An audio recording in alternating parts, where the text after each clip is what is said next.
Hello everyone and welcome back. Today we're going to look at something a little different. Last time we looked at the Breda 1934, which some people know, some people don't. Today we're going to look at something a little more obscure. I recently picked this thing up off of Gunbroker as a non-working item, which I've posted pictures on the Facebook page of one of the main reasons. And I thought we would do something a little different today. Be a bit of a longer video.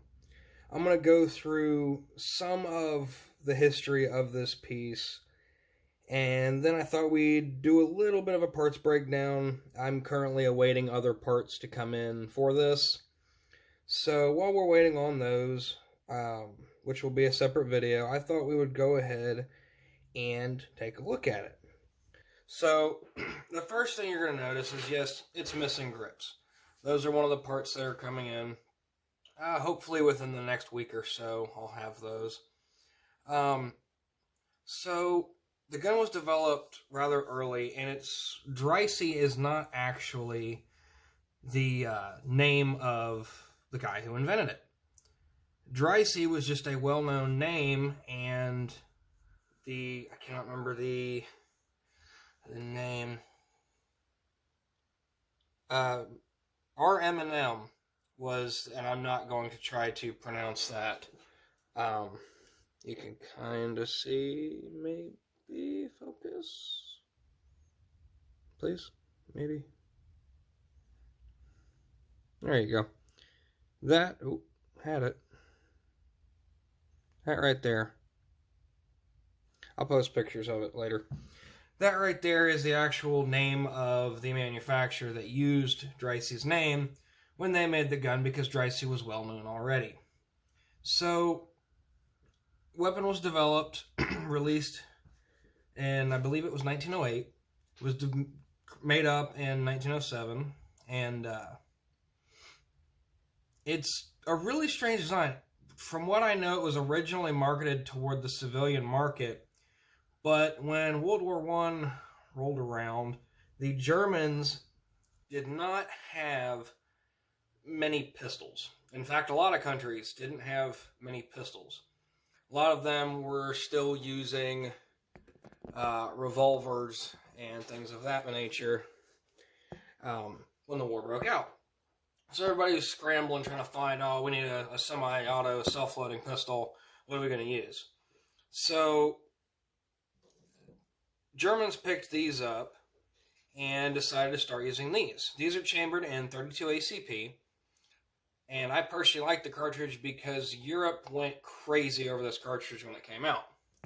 Absolutely crazy. So I like it because a lot of the old service pistols are chambered in it, which is my specialty. So what we're going to do, I'm sorry for the camera. I am trying to fix it. Maybe that'll work. Nope. It still fades down.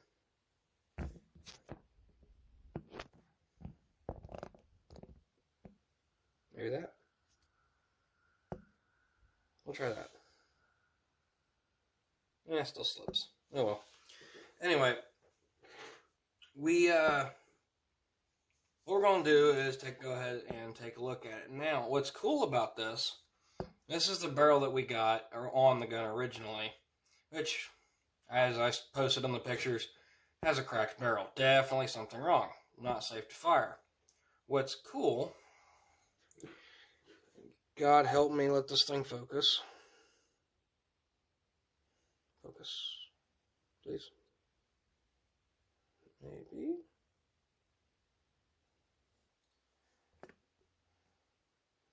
Oh. That marking right there is a German proof mark. From what I understand, that right there is a military proof mark. As in, the gun was issued, maybe if you'd focus, there you go. It was issued at one point in time. Now, what point in time, I couldn't tell you exactly, as I don't know that there's a whole lot of records for these pistols. But they are pretty neat. So, first things first, the way this thing starts to disassemble. When we think of two-piece, or not two-piece, what's the word? Pivoting receivers. Well, like when you have your AR, you have an upper and a lower. You think AR because they pivot on that front pin, right? Well, this button here on the back, and the whole gun pivot's open. There's your guts, your bolt, and all that. Kind of neat, right? That's not something you think of when you think 1907, okay? But the other crazy thing is how this thing cocks. Now, this is not an original recoil spring. I've got this kind of set up to show functionality, but this is nowhere near what it should be. Like I said, I got parts coming in. I'll do a full video once I get everything in, and we'll rebuild it together. This is another upper that I was able to pick up with the barrel, because these are fixed barrels. I was able to pick this up for like $30, which is ridiculously cheap. But I was able to pick that up, so I threw this together. Now, what this does is this is actually, and I'll take this apart and show you. This is your cocking block, or basically your slide where you would cock the gun, right? What's cool is it's striker fired. You have a little striker indicator back here. Let's see if I can get a better picture here. There we go. And when you pull the trigger, your striker drops. So, it's kind of neat for a really old piece. Now, to further disassemble this, which we'll go ahead and do, okay, you're going to separate the receiver, and they would normally have a specific tool for this. However, I'm not aware of any that still exist that I have access to. So what I have found is a 7/16 socket. Fits down over the barrel. There's a collar that you push down. You lift up on your bolt. Maybe. Here we go. And collar comes out. Just a little piece of steel. Sits over the barrel. Now, this piece is one of the other pieces that we have ordered and we are waiting to come in. Because these are hard to find, apparently. There's actually supposed to be another 1/4 inch on the back of this that actually encapsulates the spring. And again, this is not an original spring. This is the original spring. You can see why I'm using the lower tension one, basically just as a setup. So you've got it like that. This comes back and you take your bolt out. Now we are missing an extractor. That's another part that I have to wait and order. Again, parts for these are not are not easy to find. They're rather difficult to come across. So this is going to be a bit of a longer project, but I'm trying. Bear with me. So, what's cool is I'm going to try to get this on camera. You pull back on your striker, you can actually take off your entire bolt head. So, kind of neat.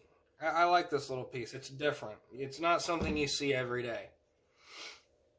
So this is going to be a bit of an adventure trying to find parts, rebuild parts, find a magazine, and just try to get this old piece of history back up and running. I think this could be something really, really cool. To my knowledge, there's not a whole lot of people that know about these. Ironically enough, and I need to re-look, I think this has been in several video games, but it's kind of an obscure piece. You can still find them on like Gunbroker and stuff like that, again, which is where I picked this up. But they're a little obscure. And to have, and now mind you, this is the broken one, but this has the German military marking. What that tells me is this was, whether it was fired or not, in the First World War, I don't know, but it's cool that it could have been. The other cool thing about these is so after World War I ends, okay, Germany throws a lot of these pistols into storage. A lot of pistols they were using in general that were more obscure, they throw into storage. Okay? Just to store them, because they're like, well, we're not going to need these anymore. So they store them. Well, World War II rolls around. Okay?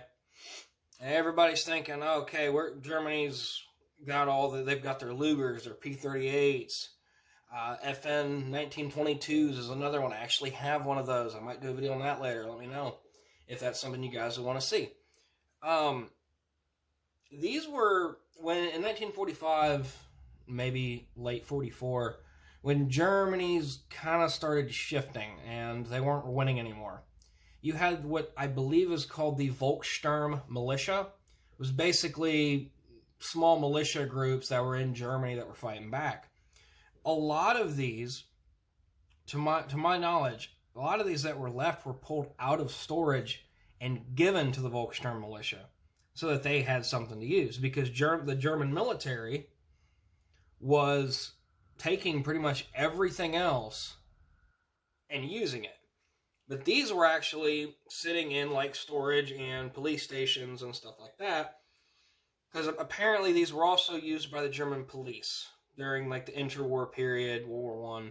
I forgot to mention that. But they were used quite frequently up until then. And then they got put into storage and sat there, and then they pulled out and were like, well, we need guns. Where can we get guns? Hey, let's pull the old stuff out of storage. Get the dust off of it, and we'll start giving it to people. So that's what I've got on this so far. It's got a really stiff magazine release back here, so I'm not entirely sure how we're going to do this. But I'm currently working on tracking down parts. I got some parts hopefully coming within the next week. And we'll start getting this piece up and rolling. But again, the crazy part to me is it's got a hinged receiver, which isn't something you see on, hell, even guns today. I don't think there's a whole lot as far as pistols go. Obviously, your ARs have a hinged receiver and all that nonsense, but for a pistol, this is pretty cool. So, stick around. Let me know if there's any questions you guys have. I'll try to answer them. And let's get the ball rolling on this one. Until then, you guys have a good one. Bye.